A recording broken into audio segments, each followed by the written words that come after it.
line. The mighty Chattahoochee running deep and wide.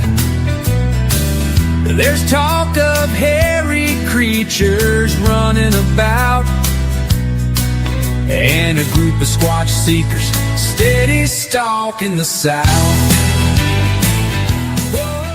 He's good doing something, and he is mad. He says something's gonna have a horn in it. Lord have mercy. Hey guys, What's up? Welcome to Squatch Seekers of the South. We're just regular folks. Apparently, like to talk over in the live. We're just out here searching for real stories, uncovering the truth.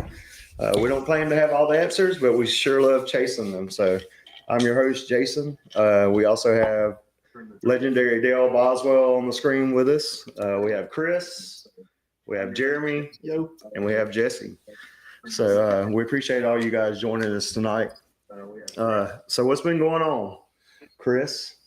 I ain't got a whole lot going on. No, you always say that you don't have a whole lot going on. What's going on? So Chris is turned into Marvin Stewart. He has started baking breads.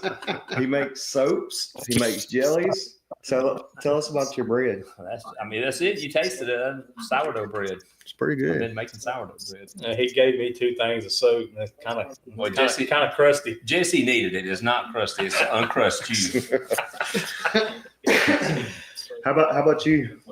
Oh, me? Jeremy? I just work. I work, go home. That's about it. That's not all you do. You went out with us this week. Oh, yeah, weekend. we did go out to He said he did something this weekend a second ago. you want me to tell you that story? Yeah. Okay, I'll tell you that story. What you did? You talking about the bar? Yeah. Yeah. All right, so I went to a bar, and after about 2-3 old fashions, I got a beer. And when the waitress handed it to me, I said, I was 32 months sober today. And she goes, "Oh my God, really?" I said, "No, I'm just messing with you. I'm not a quitter." Yeah. What about you, Jesse? Just again working. Hey, I saw some pictures of you out in some coveralls in the pond today or something. Yeah. River. What was that all about? Working up on Lake Hardin,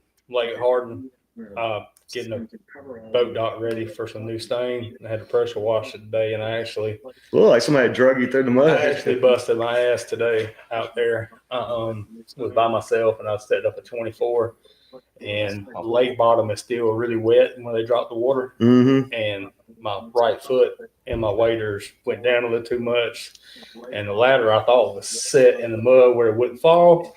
So You're itching to say something. I went to try to pull the ladder up, and I lost my footing, so I threw my other foot out off this board I was standing on, and I wound up sinking, and I sunk to about my knees. Like you sunk in? Oh, yeah, I sunk into the mud to my knees and lost my balance and fell backwards. And as I'm laughing, I'm watching in slow motion, the ladder standing there. Then it starts to fall toward me. So I'm like, oh snap. I'm trying to roll you can say shit on here. So I'm trying to roll Just over. don't say the F word. I'm trying to roll over, and I can't because I'm stuck in the mud. But I just did get far enough out of the way. The ladder smacked right beside me. Oh, wow. That actually reminds me of that was fun. Reminds me of the story. Chris and his wife and family were camping down in Key West. What was the name of that? Marathon. Yeah, we're in Marathon. They were camping down at Marathon, and they invited us down. So we went down, and they were like, "Let's go kayaking." So this was about 9 o'clock in the morning. I hadn't had anything to eat, nothing to drink. I'm like, sure. And it's only like 99.9 degrees outside. This is a good one. So I was like, sure. So we went kayaking all through the mangroves and stuff, which was really fun. It was cool. And in the Everglades or in Key West, at least in that area, the tide comes in and out kind of rapidly, I think, and often. So when we went out, the tide was up, but when we were coming back, the tide was starting to go down. They were all, I don't know, about 50 yards in front of me. So I see them, and they're getting all the way to the bank. So I'm just paddling along, and all of a sudden, I got stuck on the bottom. Because the Keys aren't sandy. That's more like a silty mud almost. Yeah, so I was like, shit. So I got out of my kayak, thought I would just, push it along. I sunk up to my waist. And I'm a big, it ain't got good yet. I'm a big person, And we had been out there for about 4 or 5 hours. I hadn't drank at all that day. It was 99 something degrees. I was sweating to death. And so I pulled myself out, sunk again. Pulled myself out, sunk again. By then I was wore the hell out. And so I'm hollering at them. I'm like, y'all better call the freaking, what do you call them? The helicopter and come pull my ass up out of here. He wanted the Coast Guard to come get Because it. I was starting to get hot. Because it was probably 200 feet to the solid ground from there. Oh, wow. Yeah, I was like, how the hell am I going to get out of here?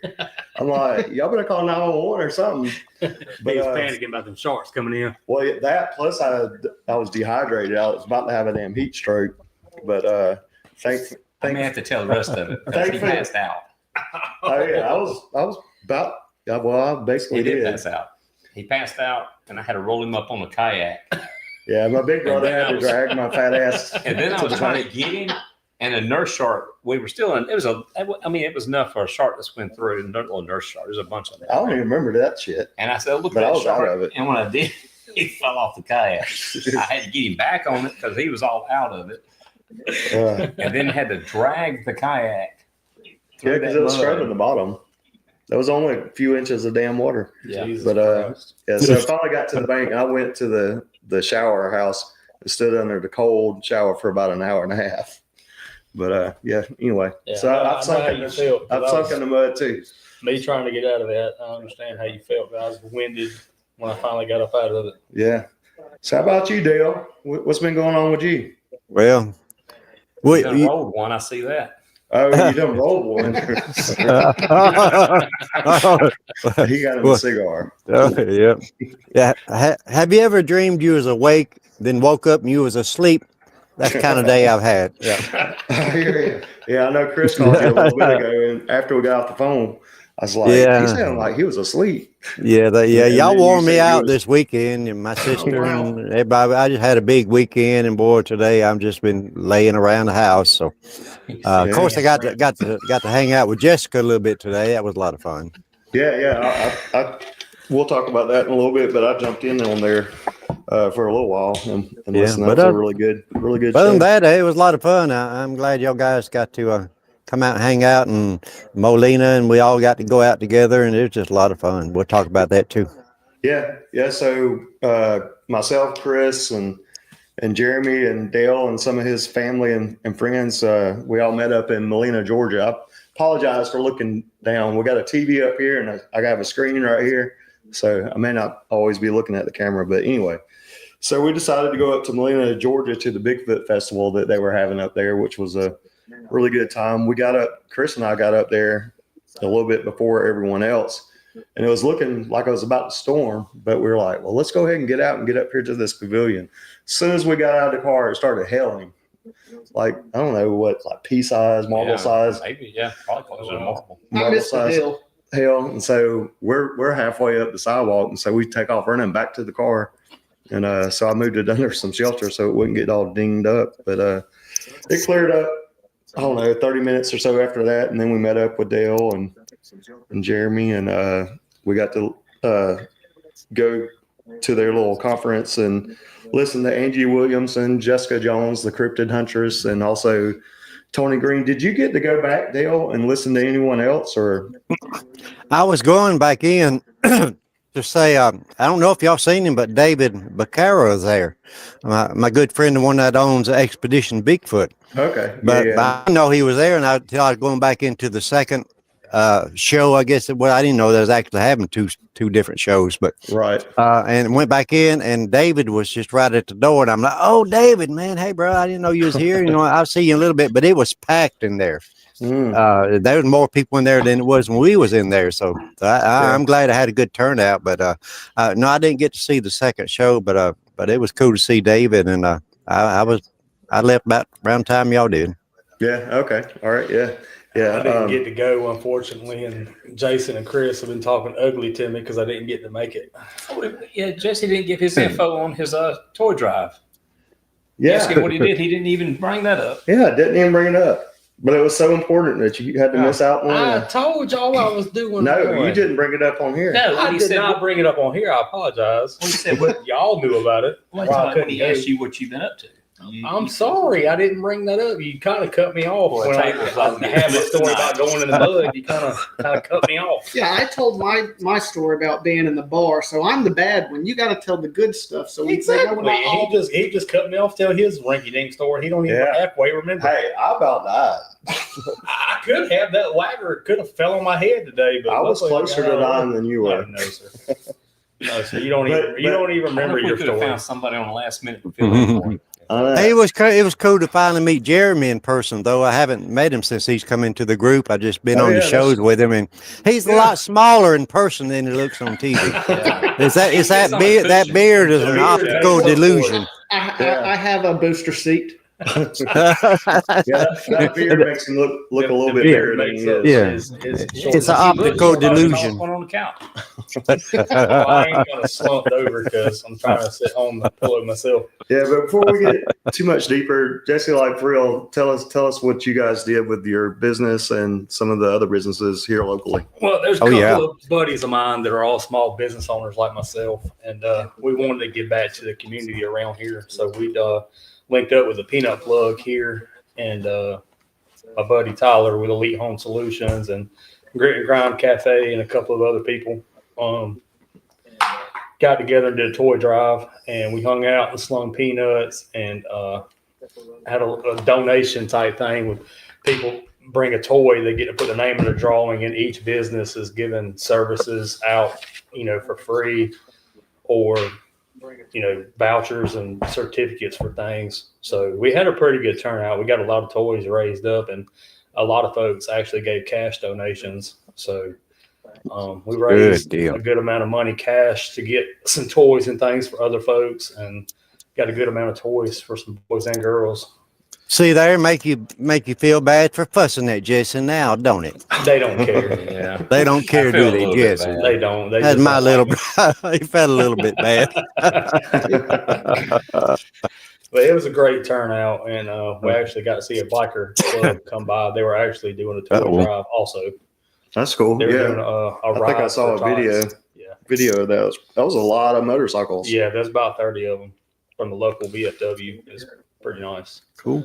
So we got out there in Santa hats and a Santa suit and was waving at the bikers, and got to see a lot of kids, and everybody's wanting to come up like, I want that toy. I want that toy. Yeah. Well, that's cool that you guys were able to raise some money and that's awesome. Pull together. Are y'all doing this for like the larger organization or the organization Toys for Tots, or are y'all doing something separate? No, we're doing something separate. Okay. We talked about, a couple of us go to separate churches, but we talked about maybe donating to one of the churches that are doing toy drives for families. Okay. Yeah. And of course, we haven't done the drawing yet, but we got each business, like 6 businesses, we're all going to draw a name, and they'll win whatever service. And we're wanting to get together also and have people anonymously talk to some of us behind the scenes that need help around Christmas time. Yeah. And actually give to a specific family well, that'd be cool. From all of us. And we're going to continue to do it. We're going to try to do another one closer to Christmas after Thanksgiving, and we're going to do something for Easter. So it's not going to be a one-time deal. We're going to continually try to give back to our community and, people that keep us busy and keep us fed and help keep our families up. We want to give back. Absolutely. And what's the name of your business? Capstone Painting and Pressure Washing. Cool. Yeah. If any of you guys are local, check him out. And then also, if you want a good laugh, go check Jesse Porter out on Facebook. There's some videos out there with them doing some TikTok style videos with music and stuff. Yeah, they're pretty funny. We get on there and have a good time. There's always something going on. Hey, Flat Rock. Thanks for joining us. Rock? Jessica said, fun show today, Dale. Thanks. Just thanking you for joining her today. I watched some of that. It was really, really great. What did Flat Rock say up there? It's talking about me and Chris around the campfire. I'm always the main course of talk. If you get around me and Chris, it's pretty much nothing but punchlines. Always. And the interruptions when you're trying to do a live podcast as well. Will you tell us to talk? Yeah, well, I wish He y'all says would. talk, and then he fusses when you talk. He's never satisfied, just like a woman. Sometimes when we're just sitting here, it's because we've been threatened not to talk. Yeah, You gotta know when to be quiet. He gives his little hand motions up on the desk. yeah, like right now. Shut up. Nah, I'm just kidding. So, Chris, what did you think about the Molina Bigfoot Festival? It We was went fun. last Yeah. year too. So, Yeah, I mean, I had a good time. Informative. oh, excuse me. I hope I don't get the hiccups, and I think I'm I think you fixing already to. got I hope he don't on live either. I think it's this Zen. It's kind of done that to me. Oh, great. I'm gonna take it out. So, what about you, Jeremy? Oh, I That was enjoyed it. like the first time that you've been to a Bigfoot type event. I enjoyed it. Bought a couple little trinkets. Yeah, I saw that you got that little gargle. Yeah, that's for a friend of mine Yeah, he got coming it. to Hit visit. it. I wasn't sure what he had bought because he hit it real quick. Oh, it was a little. It was. It was. I wasn't sure if he was at the adult table thing over there or not. It was a cute little dragon. It's for a buddy of mine that's coming down. She moved to Tennessee. She's coming down in a couple weeks. Oh Lord, Oh, he I got the that- hiccups. He got that female buddy. No, it's probably related somewhere down the line because we got the same last name. It's Hey, you are I'm from Alabama, but I say they are from Alabama I here. ain't that kind of Alabama. All right. So Dale, you want to talk about your thing with Jessica today? I got to go do something because I got hiccups. Apparently, we've upset. Uh, Jason down there okay. talking. He's got I'll be right back. I'd rather hear you talk with hiccups. Y'all keep the story going. He- You can go ahead and Yeah. start your story. All Dude. right. Yeah, we will actually. Jason, go out on the back porch, stand upside down on your like hang off from the porch, and stick one finger in your ear and one in your nose and blow real hard, and the hiccups will go away. But anyway, yeah, I actually had a wonderful time. The whole weekend we spent some time like with the guys at Molina and with Jessica, and of course she's always if you never heard her speak, you really need to get out and listen to her. And she talks about so much more than just Bigfoot. She talks about just a little bit of everything, and she's been to Hollins Creek several times. I've been there with her, and we've had some pretty spooky experiences there, and we hope as a group to be going there before too long again. And I'm going to take my guys up there. They'll enjoy it. It's a lot of fun, but it's spooky too. And it's where you want to go. It's where the activity is. It's, Exactly. and it's up around Silicaga, Alabama. And, if you're going to Bigfoot and going to Squatch, I mean, if you're going fishing, you want to go where the fish are, I guess, So where you at least get a bite. But anyway, we talked a lot about that. We talked a little bit about my music and Jessica. Oh God, I never knew that she had been zapped. Remember, I've talked about zapped, and you showed my video of me actually where I filmed myself just Right. my face all red. And so she said it wasn't just a couple of weeks ago. She was at Hollins Creek, I believe it was. She said, and she got zapped. And she could identify with me 100% how I felt, like just the blood went to my face, like I felt like I was going to cry, like I felt like I'm going to pass out, and just for no reason at all, just kaboom. And she got zapped twice. Now, that's pretty scary. Yeah. So we're going to start a new club. Going to call it the Zap Club, the Zap Club. Yeah. And while up there, Harley Owens, a good friend of ours, a big researcher. I don't know if y'all met him yet. He was at the Alabama Bigfoot conference with us, but he's a great guy, great researcher. But he was there, and he also got zapped there. So there's been quite a few people that I've been following and watching their videos and stuff that have talked about being zapped. So there's a lot of folks that have had that happen to them. Yeah. If you haven't watched Jessica's the Cryptid Hunters podcast, check that out because her story is really, really interesting. I know she talks about that she felt very sick and she was crying, and so she was embarrassed because she was crying and stuff like that. So it's very interesting. I think Gary, I believe that he's talked about it as well. yeah, absolutely. Or at least knowing someone that did. I think something around a cemetery or something, maybe. But yeah, and Gary's been to Holland several times also. Yeah. Let's see. We have someone saying that we have a couch full tonight. Well, Chris takes up a lot of space. I know we got Flat Rock in here, and Brian. Brian said that he's going to sit up there and see Flat Rock soon. Sounds like some of that stuff Jesse says. Says he's going to go, but never shows up. Whatever. That was one time, and I went the next day. It was once, and I went the next day. No, we were still there the next day. No, you were You not. went the next weekend. Was it the following weekend? Yeah, Okay. yeah, it was. I stand corrected. Apparently, I got rid of my hiccups. So if Good deal. I want to know how I'm the youngest one out of the group, and I had the most going on. Are you the youngest one? Yes. because we're already 36. He is the we're already established adults and we got our shit together. You think I'm not an established adult? I don't So think that's why you're so much two more- dogs, a business, and Jesus. I'm not established at all. I gotta get my shit together. Yeah, Jessica said Gary is in the Zap Club. Yeah, so I got rid of my hiccups, and the way that you do that is you take a cup, and instead of drinking from this side of the cup, you drink from the other side of the cup, bend all the way over, and it works every time for me. So I just drink from the opposite side of the cup while I'm bent all the way over. That sounds like something you've seen on TikTok. and Sounds just like tried. I would just spill water all over myself. That's what happened when I did it. Yeah. Drink from the other side and Yeah. swallow while you're bent over, and then when you stand back up, they're gone. I don't know. That's something that I've always done, and it works for me. So Well, like Jeremy said, if you drink a cold glass of iced tea or water, when you do it that way, it pours down your neck into your britches and your hiccups go away. Yeah. that's it.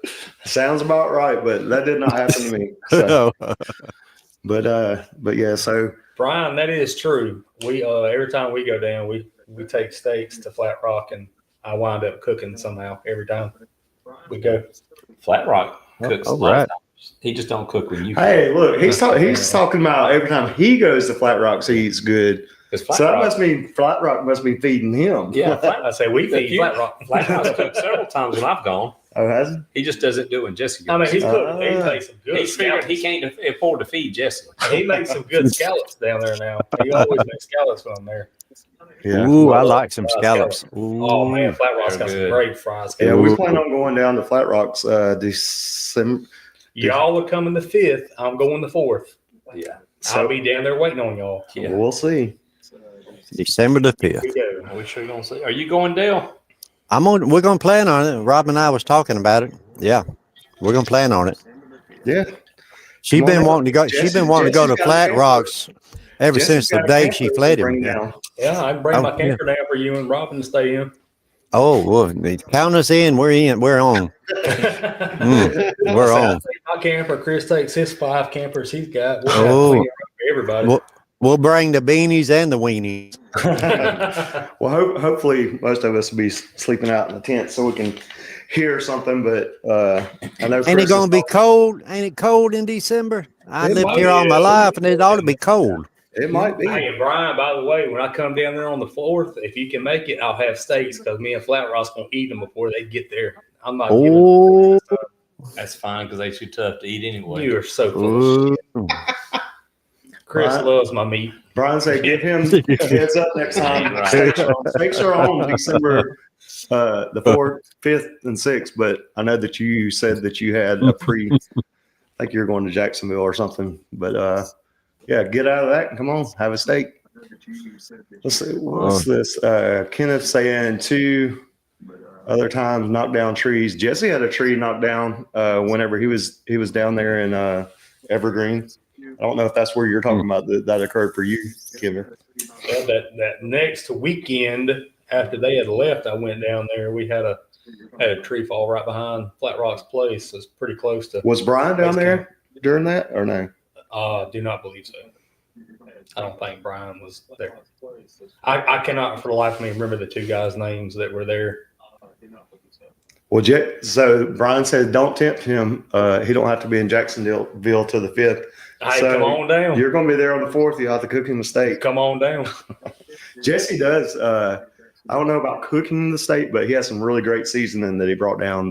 Yeah, That he I did have enjoy. seasoning. He needs it for the way he cooks them. It's all what? That way, at least you get some kind of flavor. Chris don't eat a lot despite his big figure, but he tears up my meat. I don't think we'll go any further in that conversation. I might even surprise Flat Rock and marinate some of my famous ribs before I go down there and cook him some ribs. Hey, we like some ribs. Yeah, I bet y'all do. We're always smoking ribs around here. Are you all enough to remember that used to be a butcher shop in Columbus? I forgot the name of it now, but they had a slogan. Yeah, That's it. You remember their slogan? No, what was it? You can beat our prices, but you can't beat our meat. And yeah, and they use that on the radio. Our radio disc jockey used to, when they do disc jockey, and it was so funny. But yeah, that was their actual slogan. Burt's is still open. Yeah. It's And new so ownership, but they CSU. I'm pretty sure they got the new ownership, but they kept everything exactly the Yeah, I same. used to go there and eat lunch because that they was would good. they would cook food for lunch at the butcher shop too. Yeah. You had to walk by all the raw meat and go into the restaurant to Man, eat. they're so good, though. Yeah, they made a slamming steak sandwich too. Yeah, Kenneth said that, they could have killed him, but Oh, man, 13th they run Street faster has a on all great, fours, chop steak sandwich. faster than a black bear. I believe it. Chris thinks that he went to an area where he saw holes in the ground that he thought that maybe a Bigfoot had come through there doing the spider crawl. Oh yeah, down in Omaha. Yeah, which it very well could have been. So let's see. Is it the same place we went hog hunting? Yeah. That I slipped on the ground that weekend and almost died from hypothermia. Yep. We almost did that at Flat Rock too. Chris, of course, almost died from carbon monoxide poisoning because he had a heater in his tent that didn't have a sensor on it apparently, and it caught his air mattress on fire. I did. Try to burn itself up. Yep. So Would have been cold. No, it wasn't cold in there. There wasn't no oxygen in there. yeah. So Dale, how would your friends describe you? How would my friends describe me? We want probably. Oh Lord, it go from here to there, from reclusive, from a hermit to it could be to fun to. Robin described me over here. I can't read her lips. So what else, honey? Sexy? No. Hey, this is a family show. Good looking. She said I look like Merle Haggard. I'll take that and end it right there. Yep, I believe it. Chris, what about you? What would your friends say about you? Yeah, I really don't know. Honestly. Oh, I think other people should do it if we're even friends. All right. Asshole. We're his friends. We should be able to just see what we're saying about him. yeah. Now, Chris, What will is your friends say? Yeah, I do like being exclusive. Yeah, Chris does not like people. He doesn't like talking to people. I can describe Chris in 3 words. He don't like anything, but he did want to do this podcast. He doing good. He says he I'm enjoys just not good at it. He is reclusive, but he is outgoing. Doing fine. Ain't nothing to be good at. And he's He's a great person. Those 3 things. I guess I would agree. I'm his brother, but he was an asshole growing up. He's an asshole now. He's not good towards me. Well, I want to hear this. We're going to skip over Jeremy for a second. Well, What do y'all think about? Describe me. I want to know what y'all really think. He is overzealous a lot of times. Jesse is overzealous. Just Like before, I'm proactive. no, before I don't this call it proactive. before this podcast, like I don't know, 45 minutes, he's like, "Hey, let's go do the podcast in the woods." And I'm like, "We can't do that shit that quick." Yeah, and if he has a phone number of somebody we're discussing about asking him something, he's already asked him before we get done with the discussion. Because if I don't, they'll just talk about it and it'll never get done. Yeah, because we were in I'm discussion. proactive. We Well, were in- Jesse is the one that reached back out to me after. Now, I did tell him, I stayed on him about that. Okay. Oh, you said something twice. Don't you even act like you stayed on me because I'm the one that kept I'm bringing like, it up. hey, did you ever talk to that redheaded guy? And he said, I saw him at the gas station one time and we talked for a second. Yeah. And then it went on for months. But Jesse is a good person as well. He is a good He's person. done a lot for the group. He's always there for us, and Yeah. I know he gets out there and chats with you guys in the Facebook group He and all is that. But we were in discussions about going camping down in Evergreen, and we weren't even finished discussing it. And next thing we know, He said, "Flat I Rock got said it. we I can got it come." locked in. We're like, what? But I'm proactive. If it was up to them, we'd still be talking about it, and Flat Rock wouldn't even know we were planning on coming. So we trashed him for a second. So he is a good person, and he'll do anything for you. hey, Dale. Change the subject. Hey, Dale. Flat Rock said that as a friend of yours, you're second to none, friend and colleague. Oh man, we love Flat Rock. We really do. And you know, the first time we ever met him, talking about going to Flat Rock's house when y'all were there, was at our convention, but Flat Rock come home with me. I didn't even know it. He was so cool. We'd all decided. I guess everybody, where they hotel or whatever, Flat Rock said, "I'm going home with Dale." Okay, come on, dude. But we had a great time out here. And the first time Robin met him, heard him talking about his place, and I've never heard Robin say anything about like all the researchers we talked to and places we've been to. She says, "I want to go to Flat Rocks." She wants to see and hear them boogers. Like nowhere else, that's for sure. Yeah, December. But yeah, hey, Flat Rock. And my sister Dawn is in chat. I see, and y'all got to meet her this weekend. And she seemed pretty cool. How long has she been into Bigfoot? I saw her wearing a shirt. Oh, she's been into it quite a bit, but she's gonna get with Jessica because they're a lot alike, and as far as the things they explore, as far as in the spiritual part of Bigfoot, UFOs and all that stuff. Yeah, and Bigfoot. I mean, she likes to really dig a lot deeper than I do. But I mean, she'd make a great guest. She really knowledgeable about this stuff. Plus, she's a school teacher, so she can actually say words with like 3 or 4 syllables, like other than I can. Yeah, Gary said that Dale likes to camp on the edge of the woods so that the boogers can tease him. That's where they set me up at the first time at Hollins. We were one of the last ones getting there. So they saved us a place right next to where all the activity was, where they were seeing eye shine and by the porta potties. So that part worked out good. But yeah, they kept picking at us, calling us booger bait. That's why that song I wrote called about Hollins Park, where it says called booger bait. Yeah, that's what he's talking about. Yeah, I'm gonna get him. Yeah, Gary also said that your sister is a lot better looking than you are. I know it. I can't help it. Lady. She's the only Boswell out of she got 3 brothers, and we got the one baby sister. But you know, I'm kind of jealous of her because actually she's got 3 brothers and I've only got 2. I never figured that out. Yes, that's Chris math. If we want to talk about math, we should talk about when we was trying to figure out how much something costs. I didn't actually hear the number Jason threw out. I don't even know what we're talking about. $30. $30 for that spot. And he said, yeah, that's $10 a piece. Well, I wasn't counting Jeremy in it because he's brand new to the group. I wouldn't. He's full on in the group. The man was going to He's got the Squatch Seekers shirt on. I mean, and when asked about it, about where they could buy it, I said, "Oh, this is ours." Yeah, when we was walking around up there in Molina, some guy ran up to us like, "Oh, where can I get one of those shirts? Those are cool. Is it at the booth over there?" I'm like, "No, these are our shirts." Like, he goes, "Oh, do y'all have a booth?" We're like, "No, I mean these are our group shirts." So it was a little hard to explain to him, but yeah, next time we're going to bring shirts. We're going to sell them off the street. I think next time we do a booth, like those knockoff concert shirts. Yeah. When you walk out the parking lot and you got people, hey, you want to buy a shirt? Hey, that town was about like Mayberry, so you could probably like sell them out the trunk of your car. You probably could, but did you see like that on Mayberry trooper kept pulling people over? Man, he was on it. Oh, he was on it too, boy. He sat right that one little spot. I don't know either. Wrong. Every time someone would go past him, he would pull them over. So I don't know. Yeah. Maybe I know when stopping at the stop sign, but they couldn't be doing much else. I mean, he was sitting right there, so I mean.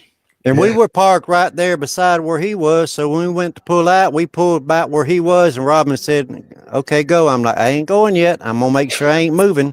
Well, go ahead. It's all right. I'm like, I've been watching him. I don't know why he's pulling folks over, but they doing something wrong. So that was the same conversation we had, except when I backed out, I was like, "I'm gonna go the other way because everybody goes that way gets a ticket." There you go. Good idea. But yeah, but we had a good time. So Jeremy, how would your friends describe you?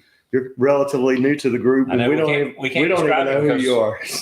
We don't know him good enough yet Mm-mm. to describe him, so do we know don't that he hear. likes to wear kilts. And we And do. apparently, he says he looks good in them. We do know he's a very good vocalist. We figured that out. I do enjoy wearing kilts. I went to Irish Fest and I went to Dropkick Murphy show. I always Well, I like Dropkick Murphys. I always want a reason to wear it. What is Dropkick Murphy? It's a I've old never heard Irish of it. punk band. Mm, Well, okay. not old, but like 90s, I guess. I don't know. I could tell you about me though. I know I don't really. I'm quiet at first, but when I get to know you, I probably won't shut up. That's true. That's true. True. That's true, huh? At least I'm not the only person Chris picks on. I'd like to say they think I'm a good person, but As far as we know, he's a good person. It depends on who you ask, and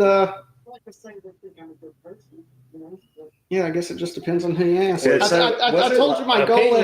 My Opinions goal. are like assholes. Everybody's got one. I told you my goal when I go to hockey games is to get kicked out. So True. Yeah. Mm. Was it last week that you weren't on? yeah, I was not on last Because week. you didn't feel it. So did you get over the herpes? It was herpes syphilgonolitis, actually. And yeah, it's good. You got it back under control because you don't cure that, I don't think. No, Just but keep it under control. yeah. He's got his oint missing. And Just everything. playing. He didn't feel well, but Chris did shout out that he had herpes, so I had to bring that up. That's the type of treatment that you get from Chris. He doesn't say much, but when he does, it's probably an insult. Well, I take it as if he's picking at me, then he likes me, right? Yeah, That is the truth because it is. Dale even come up to Chris at Molina and said, Absolutely. when are you going to start talking about me so that way I know that you like me? Yeah, I don't feel like I'm loved. Yeah, if that's Chris's love language, and he loves me to death. That's a little stronger than a like right there. Chris has always Yeah. been like that with most of his friends. I don't think he has anybody that he's just I like try buddy. to with. He's respect gotta Dale pick on more him. because he's older. Wait, older. Older. Than we are. Other than us, he has friends. Not really. I didn't get invited to the pumpkin carving thing. I do know that. I'm still upset. That was about friends and family. Friends. Apparently, I wasn't invited. Brian, yeah, I've been using the cream. That's how I got over it. Yeah, y'all help me keep track of these comments because it's kind of hard to catch all of them. We'll But- just overdo you like you do us, and we'll just overtalk you and shut. Hey, well, we should. well, I am the host. We should ask. So settle your ass down. You can mute I'll us. just go to the other Yeah. mic. All right, let me mute your ass. So You're there we done. go. Now y'all, can't, y'all hear me in the distance. Unfortunately, we still hear you in the room. There we go. I always pretend like I'm watching like the Johnny Carson show or something, and Jason's the host, and y'all like are the guests on the couch, and that's why I get through it because it's so entertaining. Yep.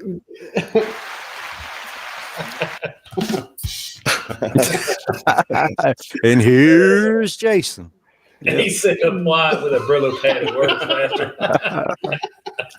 Yeah.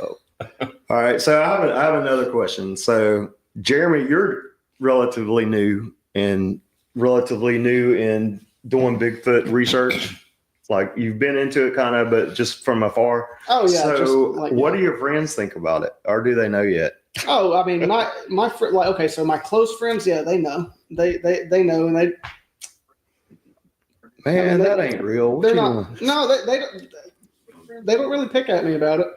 My buddy that I go camping with all the time, he knows. I've actually got him to where when we're camping, or if he goes out in the woods, like he just went to somewhere in Canada, West Canada, he's Canadian, but he went out there and he was like, yeah, I was keeping my eyes and ears open just to see. So I actually got him kind of looking into it a little bit too. The guy that went to the meet and greet last year with me, he was the one that told me about the meet and greet. I wouldn't have ever even went. I wouldn't even known about it, but he came across it on Facebook, and I was like, hell yeah, man, let's go. Yeah. So he always likes Bigfoot, aliens, stuff like that too. I asked a guy at work the other day about it. Actually, I was like, look, you're out in the woods a lot. Have you ever seen or heard anything weird? He's like, well, why do you ask? And I was like, I'm just wondering, you're out in the woods a lot. So have you ever seen, I was like, you might laugh at me, but I don't care. I'm going to ask you anyway. Yeah. So I don't really care what anybody thinks. Yeah. I haven't talked to a whole lot of people about it, but I've gotten more comfortable, especially since I went to San Diego, because I asked every single person that I ran into if they had seen Bigfoot out there. So I've actually talked to a guy at work, and he's into it, but I don't think he's ever seen one. But anyway, I got another guy at work. He told me, one guy at work told me this other guy at work, he was like, hey, he's got a story. And I was like, no shit. And I was like, I went up to him, I was, look, I'm not making fun of you. I really enjoy stuff like this. Let me hear your story. And he told me it was when he was younger. I don't want to tell this whole story because I don't want to butcher it, but. Well, get him to do it again and video it. See if he would be cool with that. I'll do that. But if he won't be on camera, at least see if he'll let you get the audio. Yeah, but it was he was in the military and they were doing drills somewhere out in California, and basically he had to go to the bathroom, so he went and he said he saw something across the field. I don't remember the distances or anything. He was like, well, that's too big to be whoever the biggest guy is in their platoon or whatever. And he said it disappeared behind the tree line, but it was coming this way. And he said there was some birds. So he said if he saw the birds move, he would know it was coming towards him. I can't remember if he said it was moving towards him and he saw the birds fly off or what, but he was like, I didn't even finish. I just left.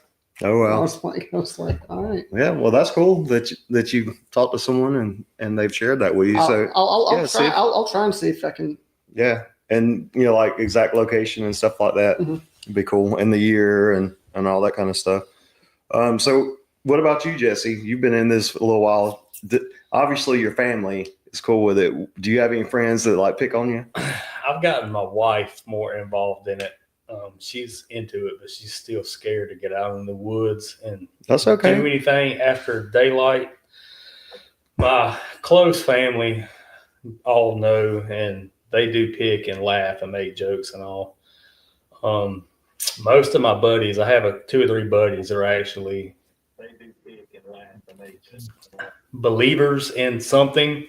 They don't really, as far as into it as we are, right? But they're willing to want to go out with us. And, well, it takes seeing and hearing a few things, and then after that, it's on from there. So I have a few that's into it, and I got other ones that just laugh at me. But like I've invited them to all the 2 of the town halls we've had, and they're just like, you can't get me to come there.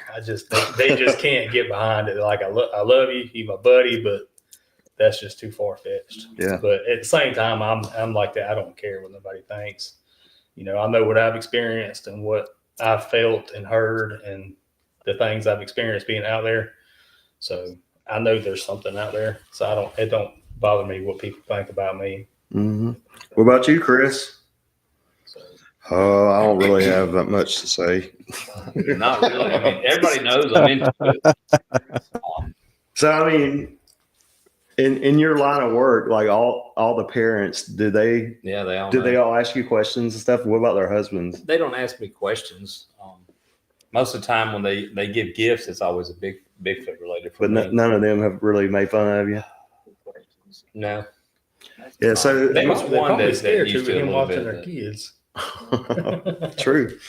That's the thing with having a Bigfoot encounter and stuff. A lot of people are kind of scared to tell their story because of different reactions from people, because a lot of people aren't going to believe you. I don't even tell a story about the lights because more so nowadays it's so taboo to even talk about it. It's almost like it's just it's not even fun to make fun of anybody about it anymore. Right. Everywhere you go, you see something.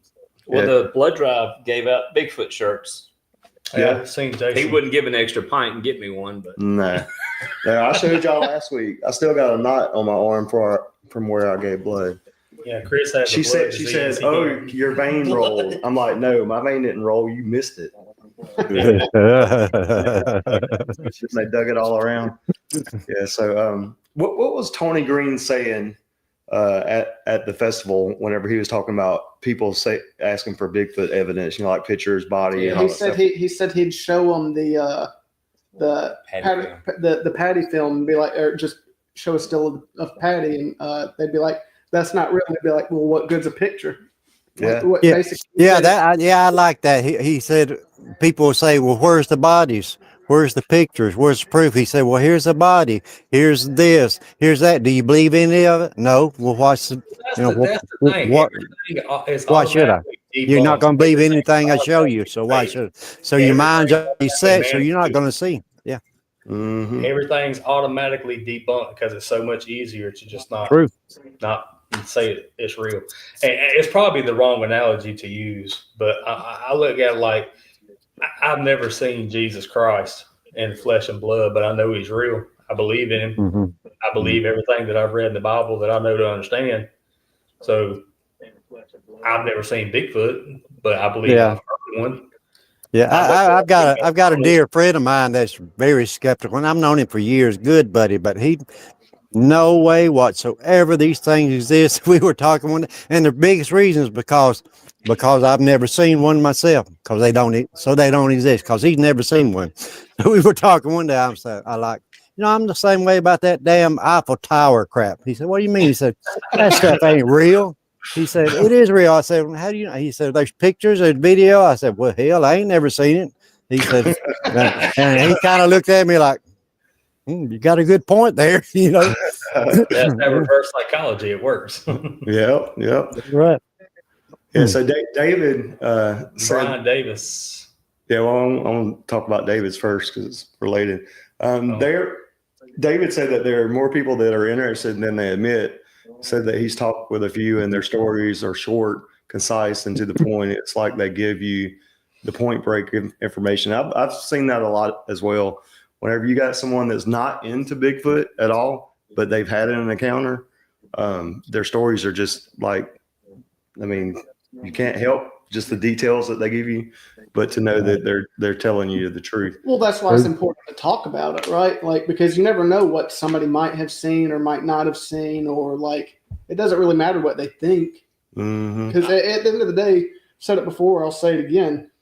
You're never going to convince anybody or everybody. They're going to believe they got what they believe. So exactly. I feel like this for me, and me wanting to do this is so that I can have the evidence. I don't care if we get video evidence or not. I don't care. It's for me. Yeah, exactly. That's the same thing for me. We are not in this in any way, shape, or form trying to get rich or any recognition off of this. Yeah, I don't see how you could get rich unless you found a Bigfoot body or Bigfoot or whatever. But I mean, that's not our goal. I mean, that Moneymaker's famous, and I'm just looking for that.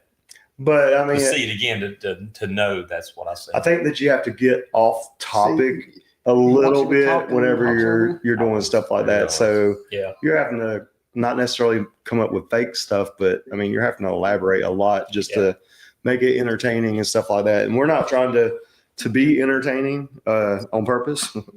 But, I believe 15 seconds of talking to somebody about this, you can tell if they're full of shit or not. Yeah, and Dale actually went out to eat with his wife this week and ended up speaking with a guy that he cut off in the parking lot. Yeah, I thought he was about to get out and whoop me. Bigfoot conversation. So give us that story, Dale. How did you come about talking to this guy to get him to give you a story of an encounter that he had? Well, it was as simple as, I got the decals on my car, it says Bigfoot research, I ain't scared, and that's why I get a lot of cool reports from that. And I very seldom get anything distasteful or even sarcastic. But anyway, Rob and I were going to eat at our Mexican restaurant, and I was pulling in as he was about to pull out. And he was in a van, and it was a big company van, I could tell. I didn't know he was backing out. I was pulling in, so we kind of like stopped right there. So he let me go on in. Then I seen him pull back in and open his door, and I'm like, oh, Lord, this ain't good. And I said, I'm too old to run and too fat to fall, so I didn't know what to do. But anyway, he got out, and he said, I saw that sign on your car. He said, are you serious about that? And I swear about 9 out of 10 conversations starts out with that. Are you serious about that? And that's because people want to know before they go too far, to tell their story. They won't be laughed at. But of course, I say absolutely. And this guy wanted to tell me, he said, let me tell you what I saw in Huntsville one time. It was in Huntsville. And it was in, I think he said like 10 years ago. But it was pretty interesting. And I filmed it, of course. Usually if I can film an encounter, I will. I'll ask them of course, and that's a good way to keep a good file. And I'll say, I document this stuff and keep it for my files. Do you mind if I film this so I can remember what we said, and Right. usually I've anybody never told me no, I don't want to be on TV or YouTube or whatever, but that, and later on that same day, we went to a T-Mobile to get my phone looked at. You have to excuse me. I've been talking a lot today, and my words are tangling up. Oh, you're fine. But we did wake you up from a nap, so it's okay. That's all right. I slept through my nap today. But anyways, a T-Mobile, and I guess he looked at my walking stick and saw Bigfoot on the thing. But he started talking about Bigfoot there at the T-Mobile store, so it's just I don't really approach nobody. They usually approach me, unless I'm a big crowd or somewhere and there's something going on, and don't tape it. One little conversation and I'll just jump in there. But that's the best way to get people's opinions and their experiences, and give them somebody to talk to. Yeah, it's pretty great, and we'll talk about it as a counter maybe later on down the road on one of these podcasts one night. But I was just curious how you came to speak with him. I haven't listened to it as close as I should, because we taped it real fast, and I said, "Come on, Rob, let's get out here before he changes his mind." Then we went in the restaurant and ate. Yeah, I hear you. Yeah.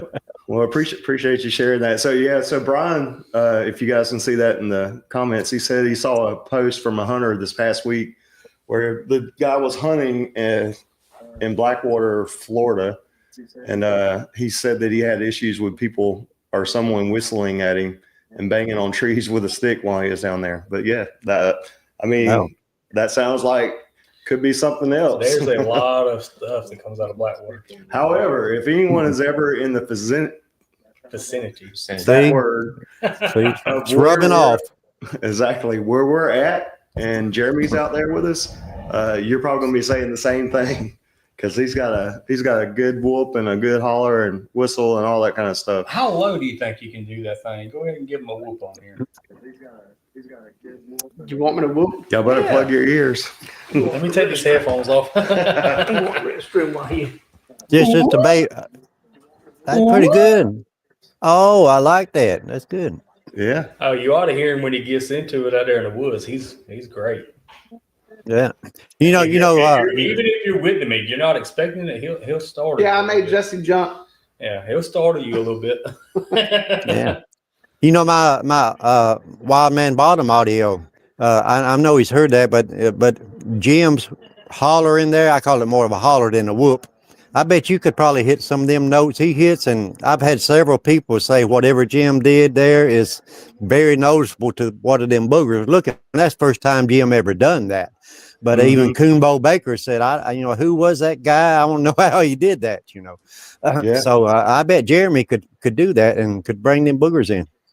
Maybe so. That's what we're hoping. That's what I'm hoping. Yeah, let's see. So it looks like Brian got the information about that hunter over to Tyler.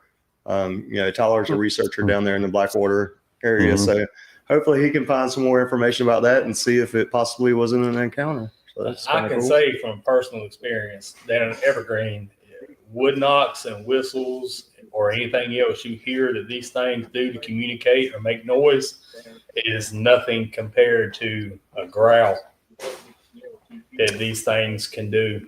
And I can imagine what an actual roar or one that's pissed off, how they can make you feel. Yep. Hey, Angie, thanks for joining us. So I don't know, some of you guys may have seen the video we posted last week where Angie posted one word and said inbreeding. So you're talking about Jess?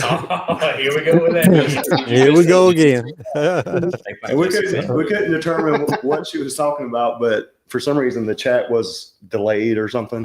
But we were talking about white Bigfoots, like the Alabama white thing, and that's what she was talking about, was that she thinks that possibly that their color may come from inbreeding or something like that from different species. I think we upset Mr. Duffy I don't talk to dogs by barking at them, and I don't talk to Sasquatch by whooping at them. Yeah, good point there. We don't always whoop, but I don't when know, we whoop do, 'em. I mean, we get out there and act pretty normal. I mean, you don't. I mean, yeah, there's so many different angles to take that from to go what yeah, you're doing, and the best way I've heard it put was by Flat Rock himself. You know, you're out there, just do what you normally do. Don't. It's not like you're out there trying to deer hunt, turkey hunt, and be quiet. have a good time. You go Good out night, there, Dale, and sister.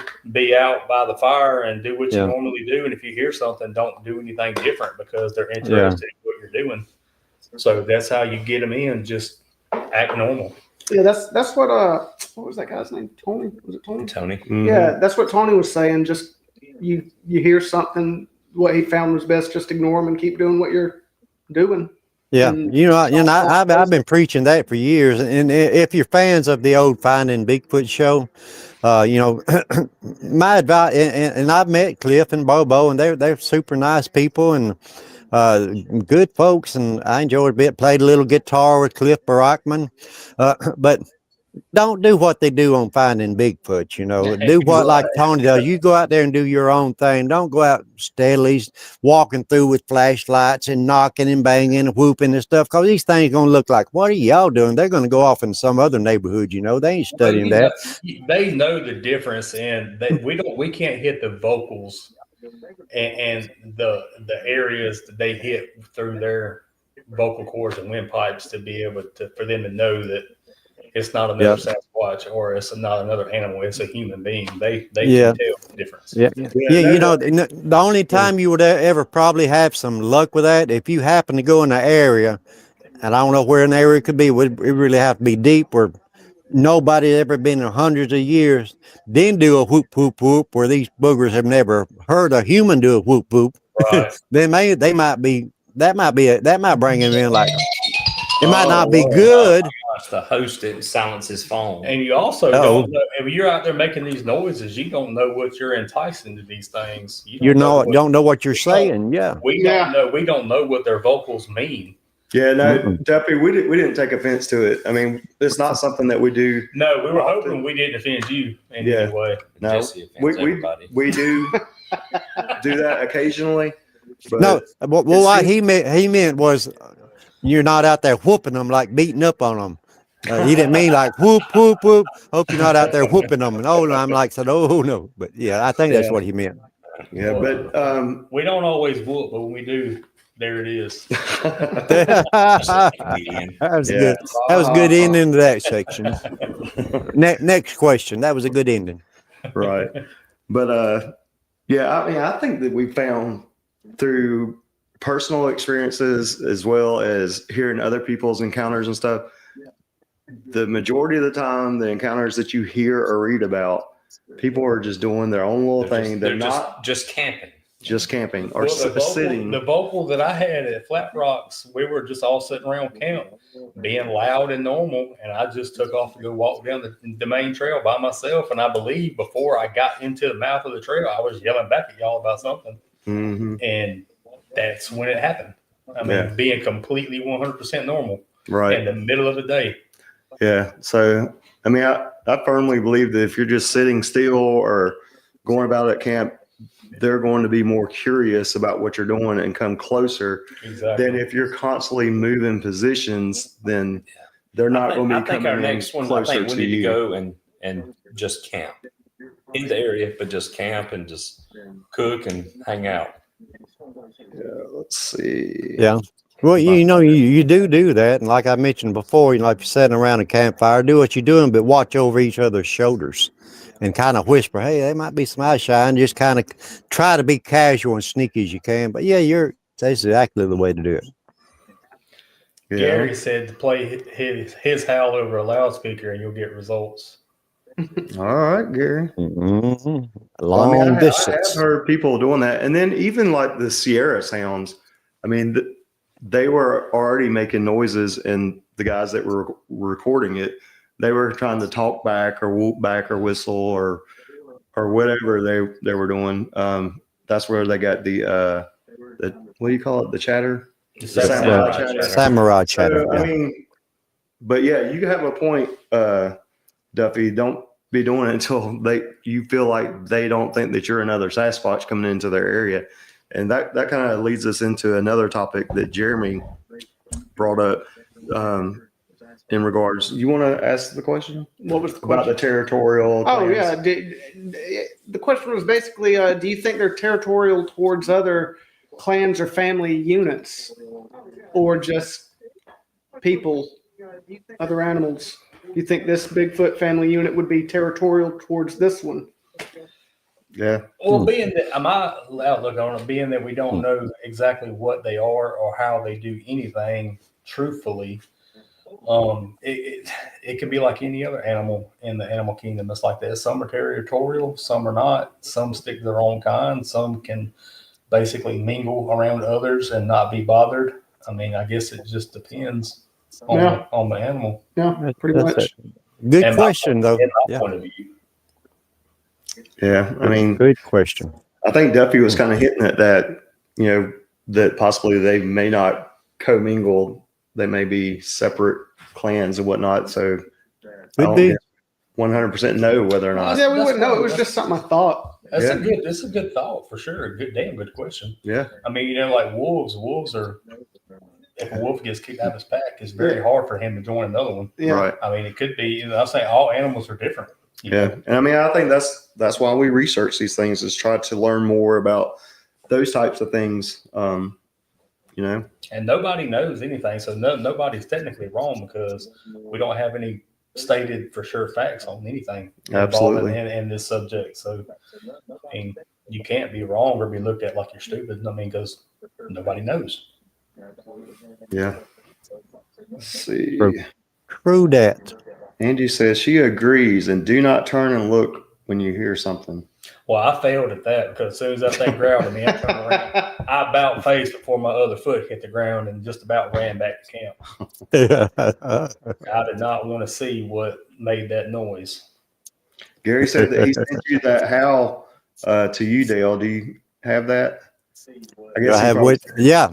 he probably sent it to you a while back. Yeah, we'll need to Yeah. get a copy. Oh, of that. yeah. I meant to get back with you on that and dadgum, but I forgot. My short-term memory is getting longer. I swear it is. But I meant to get back with you.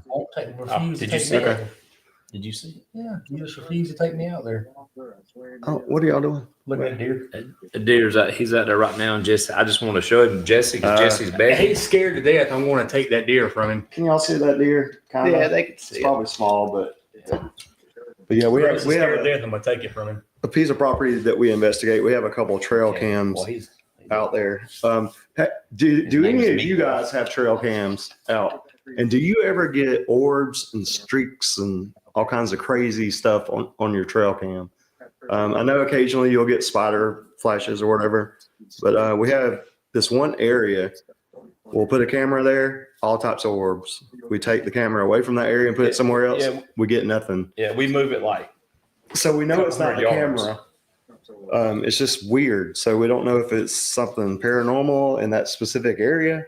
We call this place, what we say we was going to call it? Moonshine Hole. Moonshine hole. Yeah. So because there's two old steels out there. yeah, there's 2 old moonshine steels on the property. But yeah, if you guys have Allegedly. allegedly, they're destroyed. So Allegedly. For now. I am behind in the comments. We appreciate you guys talking back and forth with us. It certainly makes things go along a little bit. David says that he talks to hunters that have stories, and most will give you a little bit. We'll be surprised What's he with said? that. What's that said about the peanut butter? We have tried that. But something finally tore it off the tree. Where do you see peanut butter? Well, you just moved it. No, Go back down to the bottom. He said he was feeding one for Over a year before it made food contact. Right there. But it left ignored the jar of But peanut something butter. tore it off, and it was laying there at the foot of it. But I put it back in the. There's a. I don't- Jesse was with us. Was he Jesse with us? I punched a hole. actually pushed the thing down in there really good before we walked away from it. I pushed it down. Is it still in Okay, I there? haven't even checked it since then. I haven't been back to that spot. But Okay. remember, it was on that. It was screwed. It was on the ground. I put the lid on there, screwed it in, didn't break the seal on the peanut butter, and screwed it onto it. And it's been there since. like before the summer. Yeah, because when we went back the other week, I picked it up and we put it in that hole. I took the top off, broke the seal, and cut into the top and shoved it down in that hole. Well, we need to go check it then. But it hung in the tree because I checked it several times, and it was there for probably 6 months with nothing touching it, and then all of a sudden it's on the ground. We're behind in the chat, so I don't know exactly where we're at. But Brian, yeah, we know that there's cameras in the grassy area, and we've already peed there. So yeah, surprise. But yeah, Tyler was with us the last time we went down there, and he pointed that out. But it was after we peed. So don't post it on. Depending on how cold it is, you probably wouldn't see anything anyway. Yeah, probably not. All right, let's see. All right, so y'all are very heavy on the comments tonight. Yeah, we're it's nice. Love that. Mm-hmm. Let's see.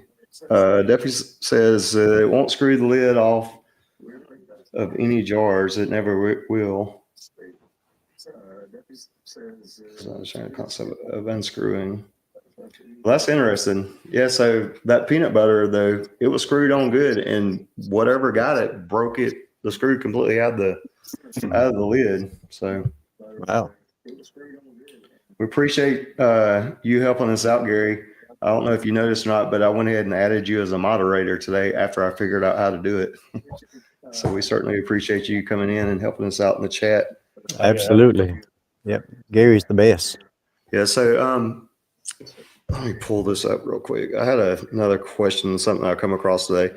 So based on the description that a lot of witnesses give in regards to having a Sasquatch sighting, they kind of lean more to a human type figure than they do an animal. So do you think, Dale, that they're more human-like in the way that they behave and do things than an animal would, like their curiosity rather than predatory stalking, throwing rocks for like intimidation, tree structures for markers, or maybe it's a symbolic message for other Sasquatch or directions or something, night travel for concealment tactics, childlike play with their sounds and stuff that they do in the woods, or in their observational intelligence, watching camps, hikers, equipment, because that's a lot of what you get whenever you hear someone tell their encounter. It doesn't sound, it almost sounds like, a person, that they could be describing a person doing some of these things. So do you feel like they're more an animal? Definitely. There's more human comparison in there, and matter of fact, I was just recently watching some Les Stroud's Bigfoot stuff, and they were showing a lot of tree breaks and the bends and the twists and things and the directionals, and it's just the animals don't care. They're not going to do that, Mm-hmm. They don't care where they're going, really. I mean, they know where they're going, but they ain't like they have to think about it and say, listen, I think I'll stick a tree this way so I'll know the other bears will know to follow the tree and go that way, Right. So yeah, it's definitely some kind of a human type instinct in there somewhere, in my opinion. Yeah. Almost like an early hominid. Right. Yeah, at least. Yeah, and Angie, she thanked us for coming out to Molina, and so we surely enjoyed that. But she shared some information. Oh yeah, she was great. She was great. It was very informative. I wish it was recorded, because if you're new into Bigfoot type stuff, I mean, her speech was so informative in regards to that. She talked about the different varieties of Sasquatch that there are. I think that most people that aren't really into it would just think that a Sasquatch is a Sasquatch. Yeah. A lot of people think there's just one before they really had anything or get into it. Right. Most people think it was just the one in California. Yeah. Did you go back to Brian's message? He asked, did we leave the hamburger meat in the tree in the Ziploc bag? Yes. Flat Rock told us to do that. Where do you see that at? Go back up. Yeah, I missed that one. Yeah. Okay. Yeah, Flat Rock gave it to us and told us to put it down in the circle on the grassy area. Was it still there? Apparently, it was still there because they found it the next weekend. Ah. He didn't tell us to bring it out. He said, take it down and hang it in a tree. I know that next weekend I went down there. There's a whole leg of a deer he had set up about 8 feet, 10 feet. Oh, really? Oh, yeah. On a tree. Wow. On a gift plate. Flat rock dude. Who was telling me about the deer hanging? Was it you? That was me. I seen that. Talk about that. Well, I mean, I really don't know what to talk about. I just seen a post, and they were already talking about somebody else's post, but they had the picture. But there was a deer hanging. I believe it said 15 foot up in the tree, and it had happened 3 different times in that same tree in that area. How big was the deer? It was full size deer. You said the other day, like maybe Yeah, probably. 150, 200 pounds? No, it was probably like 110 or so. But I say, cats take their. Yeah, but they said they talked to the wildlife biologist or somebody up there, and the cougars. They said the cougars don't do that. There's no cats in that area that would drag a deer up in the tree. But it happened 3 separate times. 3 separate times to the same tree, same limb. Was it? That's a little specific. Yeah, was it? And they said there is Bigfoot on that property. Did anyone inspect it to see if it had like any bite marks, claw marks, or I anything? It was just he was talking about someone else's post. I didn't ever go find the original post, but he had a picture and he was discussing the. That's one big thing y'all always need to remember if you're out and researching and looking structures, anything like that. Before you go to contaminate and grab anything, look for hair, look for claw marks. If there's bones, look for bite marks, anything like that. True. I know it's exciting when you come across something. You got to try to keep your wits and think before you go to contaminating and touching things. 100% true. Yep. So I have a ton more stuff for us to talk about, but we've had such a good time with you guys in the chat. Oh, wow. And all that. We've already went over our hour. Yeah. Time flies when you're unconscious. Absolutely. So let me Are you find. closing with Dale's? Yeah, I'm gonna get here before we close out. Before we wrap things up, I just want to honor all of our veterans. Especially Veterans Day tomorrow on Tuesday. I want to thank you for your service and to pay tribute to you guys or to anyone who watches this later. I want to play what many consider one of the greatest military tributes ever written, and it's called My Soldier's Prayer, and it's written and performed by our legendary Squatch Seeker Dale Boswell.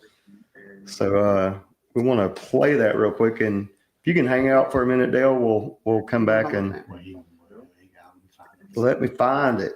I can't find it. Comment. Assholes and cats. Hey, what y'all talking about? We can hear you. I know you can hear it in the. I apologize. It's going to take me a second. It's okay. It's cool. But I wrote this song, recorded it back in 2009, and it's gotten a lot of attention since then. Worldwide, I get emails from all over the world. I've had the opportunity to play and perform it in front of a lot of people and on some big stages over in Nashville and other places. But the song called My Soldier Prayer is a tribute to our fallen heroes. All right. Well, I'm going to pull it up here. Is freedom worth the price they pay? Ask a soldier, here's what he'll say: I'll proudly die for you, my friend.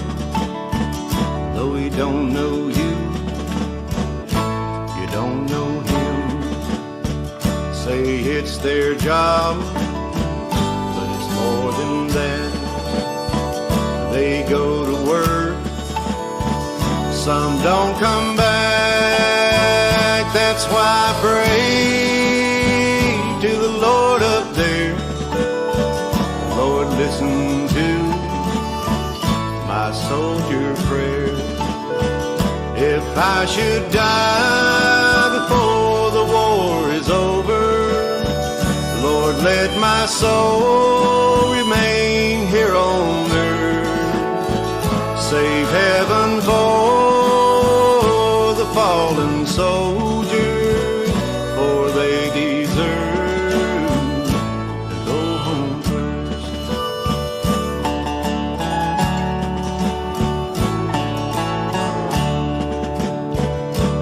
those pearly gates, they open wide. When I get there, I'll step aside and proudly stand till the last one's in. Say welcome home, my fallen friend. So if someone asks, is it worth the price?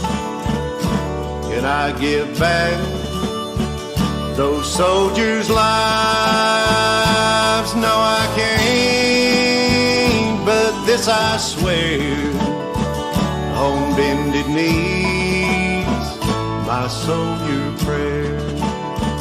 If I should die before the war is over, Lord, let my soul remain here on earth. Save heaven for the fallen soldiers, for they deserve to go home first. Lord, I know this is a strange request. In fact, it may be one you've never heard. But if you'll give me a minute, I'll try and explain. As you know, our soldiers fight and die every day for the sake of freedom, and that's one debt that just cannot go unpaid. I believe all our soldiers have earned their share of heaven. So if you would, and if you have time, please make sure there's a mansion for each and every one. And Lord, if you need one more, well, just give them mine. For they deserve to go home first.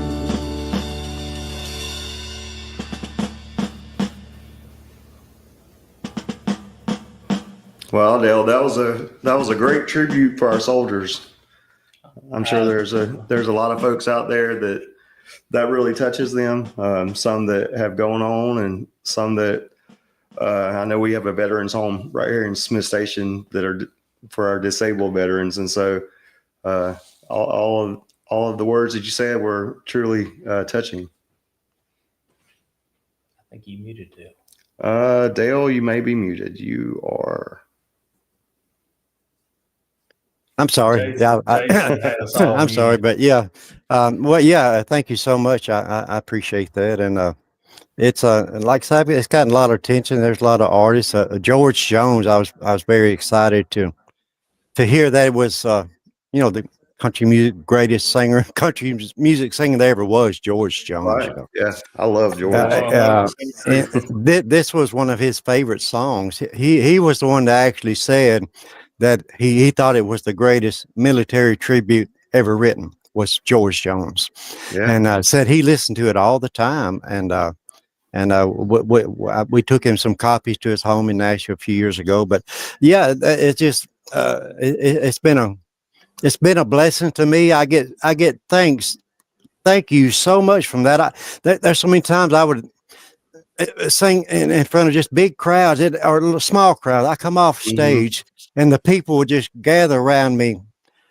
As soon as I come off stage, in tears, telling me the stories of their fallen friends and family and things, and they would touch me and thanking me for their song. And I would tell them, I said, no, don't thank me. You know, I'm just a messenger. I just wrote it and recorded it. And, you know, if it's that strong a song, it came from up there somewhere. You know, if it touches people and gives people a blessing, it comes from somewhere more powerful than my songwriting skills. But yeah, it usually gets quite a lot of airplay around this time of year, Memorial Day, and it gets played at funerals for fallen soldiers and things like that. So I'm very honored, honored and humbled. Yeah. Yeah, you certainly should be. It's a great song, great tribute. Well, thank y'all for playing it. Oh yeah, absolutely. Well, I guess we're gonna try to wrap things up and get on out of here. We just want to remind you guys that we're not here to convince you that Bigfoot is real or Sasquatch or any of that stuff. We're here to explore, learn, listen. So if you've seen something or heard something or experienced something that you can't explain, just know that you're not alone. We're here to listen. If you have a story that you would like to share, you can always send that to us in an email at squatchseekers@gmail.com. message us on Facebook, YouTube, all the social medias. We're on Instagram, TikTok, all that stuff. Make sure that you subscribe to our social media platforms, especially YouTube. We're trying to grow. Just remember, we're Squatch Seekers of the South. Stay curious, stay respectful, and keep squatching. Y'all have a good night. Y'all stay squatchy. Good night, everyone. Squatch Seekers of the South, searching for truth, debunking the doubt. The answers are there if the questions don't count. The Squatch seeking Seekers of the South.